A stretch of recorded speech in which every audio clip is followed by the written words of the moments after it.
your referee, Howard Foster.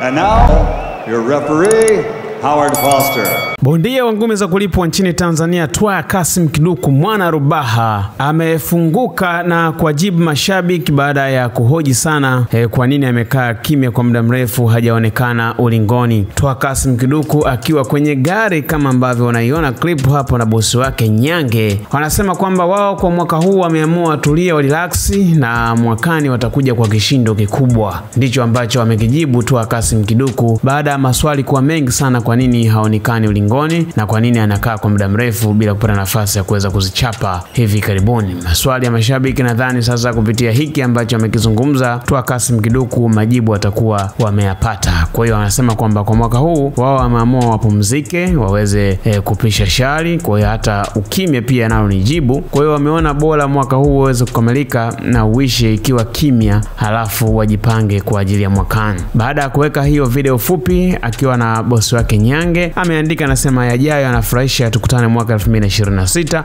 inshallah show, na akawa amemtagi pale Ibrahim Nyange, huyu ni meneja wake. Yes, kwa hiyo Twa Kassim Kiduku anasema msiwe na mashaka, mwakani mambo yatakuwa mazuri. Yes, nikukumbushe tu kwamba Twa Kassim Kiduku mara ya mwisho kumuona ulingoni ilikuwa mwaka huu 2025, lakini mwezi wa 7, pambano ambalo lilipigwa tarehe 26, tukamshuhudia Twa Kassim Kiduku akipata matokeo kwenye raundi ya 3, pambano ambalo lilipangwa kupigwa raundi 8 dhidi ya bondia Eric Mwenda, pambano ambalo lilipigwa viwanja vya Posta jijini Dar es Salaam.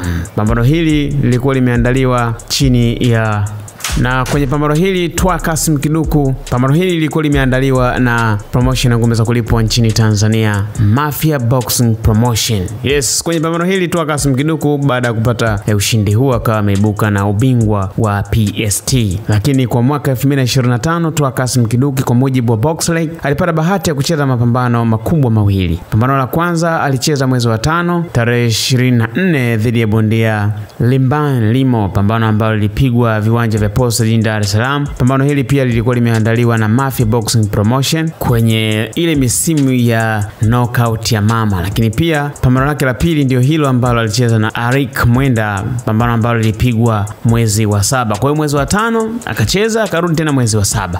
Kwa hiyo kwa mwaka 2025 aliweza kupata bahati ya kucheza mapambano mawili. Mwaka 2024 pia alipata bahati ya kucheza mapambano mawili. Pambano la kwanza alicheza na Hyper Singh, pambano ambalo liliweza kushuhudia pale katika uwanja wa Tanzanite Morogoro. Pambano hili Twa Kassim Kiduku alipata matokeo ya ushindi kwenye raundi ya 5, pambano ambalo lilipangwa kupigwa raundi 10, lakini alipoteza nchini Ujerumani baada ya kucheza pambano lake dhidi ya Jorgen Dobestein. Pambano hili Twa Kassim Kiduku alipigwa kwa point pale nchini Ujerumani. Yes, kwa hiyo amefunga kwa mapambano mawili mwaka huu, lakini pia hata mwaka jana alipata bahati ya kucheza mapambano mawili. Kwa hiyo na anafunga akiwa bondia ambaye yupo kwenye super middle, akiwa na hadhi ya nyota 2 kidunia, anashika nafasi ya 147 kati ya bondia 1777, na nchini Tanzania yuko nafasi ya kwanza kwenye uzito wa super middle kati ya bondia 40. Twa Kassim Kiduku ana jumla mapambano 37, akiwa ameshinda 26, amepoteza 10 na kutoa sare pambano moja, huku kibindoni akiwa na jumla ya round 263. Kwa hiyo ametoa ujumbe, anasema kwamba mwakani mambo yatakuwa mazuri zaidi, kwa sababu anasema kwamba yajayo anafurahisha, tukutane mwakani 2026 inshallah. Kwa mwakani sasa, wewe kwa upande wako unatamani kumshuhudia Twa Kassim Kiduku akipata bahati ya kucheza na bondia yupi ndani ya ardhi ya Tanzania? Tukutane kwenye comment. Mako Dinda, Mako Stabi na bendera chuma mlingoti chuma. Nipo na Boss Fair. Sisi bwana mwaka huu tumeamua kurelax, kupumzika kabisa. Tunasubiria mwaka ugeuke. Tuseme inshallah mwaka kugeuka mambo mazuri yanakuja, au sio? Au unasemaje Boss Fair? Mara nyingi wanasema kimya kingi kina mshindo kabisa. Hata kukaa kimya vile vile pia ni jibu na busara vile vile. Unaweza kuongea sana, mwisho wa siku ukaona haribu zaidi kabisa. Yajayo nafurahisha.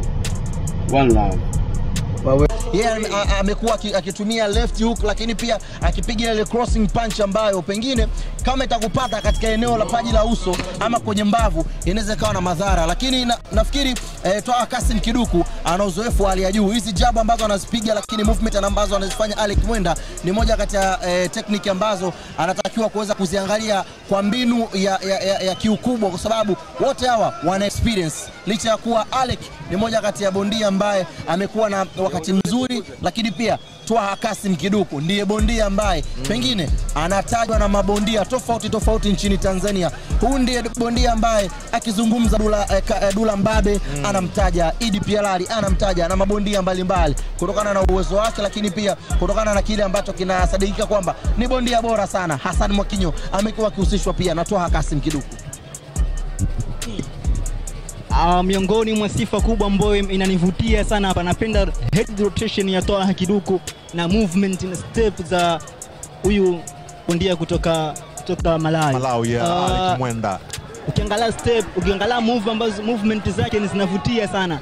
Ukiangalia head rotation, kama utaangalia Twaha Kiduku, punch nyingi sana zinapita kwake, yani I mean zinapotea kwa sababu ya head rotation yake.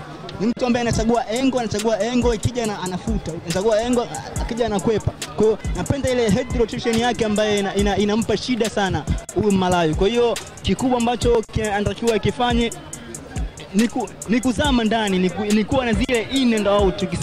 Ukizungumzia in and out ni ile kuzama kwenye tumbo, kuzama ndani, kwa sababu yeye ni mfupi. Kwa hiyo kama ni mfupi akitumia zile in out akiwa anaingia ndani, atakuwa anaweza akapiga zile body punch ambazo zikamnyonyesha huyu Malawi.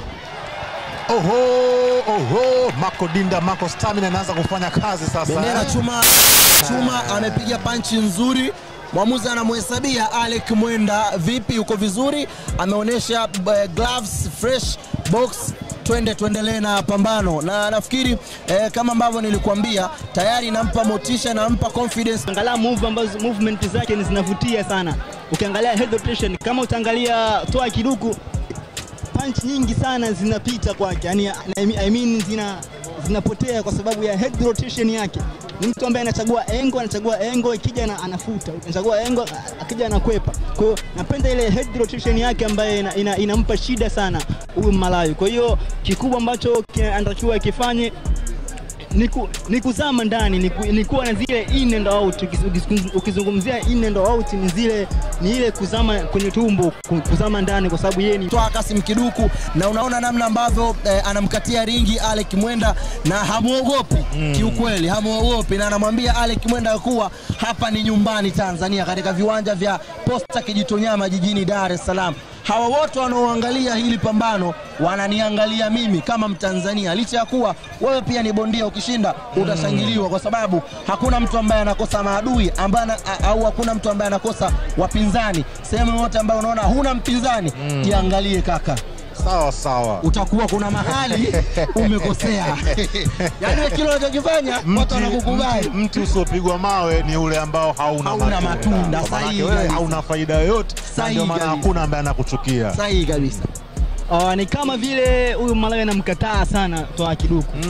Anamkataa sana, anamwambia huwezi kuendelea kwenye bro. Huwezi kuendelea kwenye ring. Lazima nikukimbie na kujua.